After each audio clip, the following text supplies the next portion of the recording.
It was years ago. But my mailbox was among that, a whole section of those mailboxes at the apartment complex was basically ripped off. Like the metal was ripped off of the back of the mailboxes and all the mail was stolen. So, yeah, some very strange things were happening. And then my printers were being fried, my electronics were being tampered with, and some of the electronics tampering, that occurred after I met the FBI agents. So after I had tried to report the rapes, I was then still talking to this friend that I thought was my friend named Krista Schneider, whose father was part of the Department of Justice, which I didn't really process at the time. And I didn't really consider the federal government or someone in the federal government being part of colluding against me until after I met the FBI agents and after I found out who Krista was connected to. And then I started to draw some parallels. So I told her, of my ideas and ambitions to go to law school and be a lawyer. And then I decided that I'd probably apply to the FBI because civil rights attorneys need money to back them. And I wanted to fight effectively for my clients. I was not independently wealthy or a trust fund baby. I didn't have my own money to use to back that kind of a venture.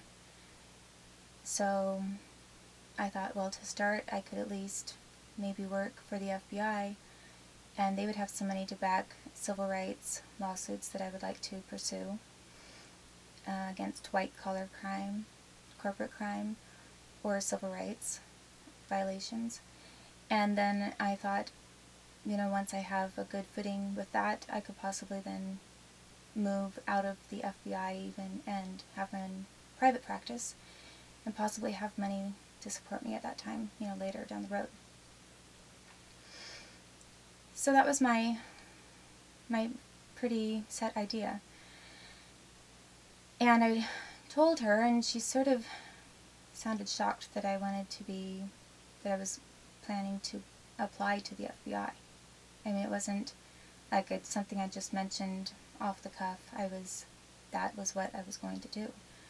I was in college, I was getting a high enough GPA, I was going to apply to law school, I was going to get a law degree, and I was going to apply to the FBI to be a lawyer for the FBI, and that was that. So there was no reason why I couldn't. So I think that was shocking to some people. I think some were afraid of the idea. They didn't want me in the FBI because probably I'd be one person who would have done something good. And there's a lot of not very good things that are going on in the FBI with their own employees even. Probably not all of them, but I would say from what I've seen, the majority.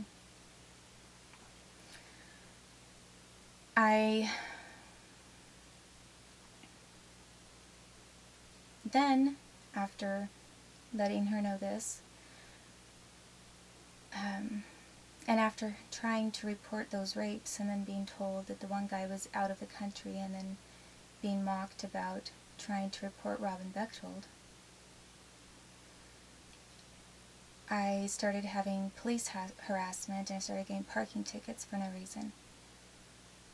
So I definitely had my share of overstays at parking spots.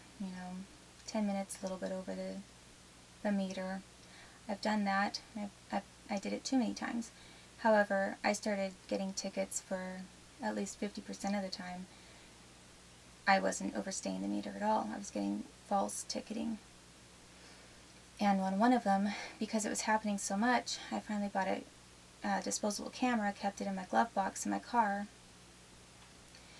and when it happened while I was outside of the Powell's bookstore, I took photos of the entire scene to prove that I was not illegally parked on that day and what I was surrounded by at that time, and took a photo of the ticket on my car. I documented everything.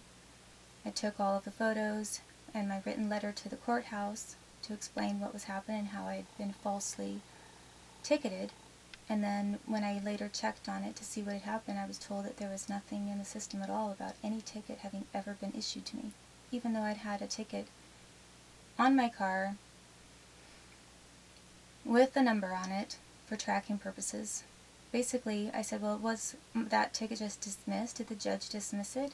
And she said no. She said if he dismissed it, there'd still be a record that it was there to begin with. So no, it just basically disappeared. So any evidence of my being falsely ticketed by Portland PD was gone. And that is the kind of thing that was happening at that time. So then I was having problems with some judges.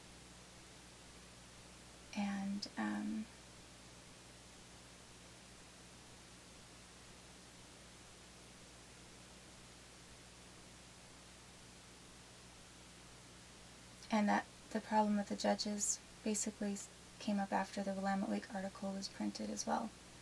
I was treated differently. But one of the lawsuits was already pending on the basis of the Willamette Week article. I take that back. I believe the judge's attitude and demeanor changed once the rape investigation was being dropped. And I think then some felt they were getting a little better foothold against me. So I really don't know what was written in internal records for the Portland PD because on that matter, but I asked for records, I've never received them. So I was at the federal courthouse and had told some people that I was going to go there, namely Krista Schneider. I was going to go there to file a document at the United States Federal Court. And it was about judges, actually. It included some things that judges were doing. And the judges are a group of people that, believe me, some of them are very discreetly and highly connected to criminal groups.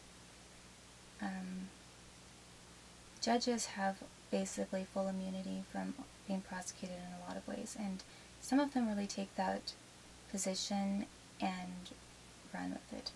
I think some of them get into those positions to cover up for crimes that are occurring on an organized level, and some of that organized crime is occurring through the federal government, by the federal government, and against the American people. So not all judges are very good in the United States. I tried to file something in the federal courthouse, and on that day that I went to file it, I was approached from behind by an FBI agent, who I didn't know at the time that he walked into the courthouse was an FBI agent. And he came in the doors after me, was behind me in the line, and then the security person waved him ahead of me so that he was able, they already knew which floor I was going to. They knew where I was going to file my document in the courthouse. Someone did. But to make it look like he wasn't following me, and more along the lines of I was following him, they waved him ahead of me, told him to go ahead and get on the elevator, and then waved me ahead and told me which elevator to get on, which was, oh, of course, conveniently the same one that the FBI agent was already on. So that is how I ended up being in the same elevator with an FBI agent, and not that that's never happened before. I've been in a lot of locations with different agents and officers of various categories, but that was one situation where I'm able to prove that this was how we met. And I will get into those details tomorrow about what our conversation was in the elevator and what occurred after that point, and how I believe they were connected to hindering me in my lawsuits, and that the FBI has been part of that all along. Thanks for your time. Hope that you're doing well wherever you may be. And here's to Oliver and getting my son back.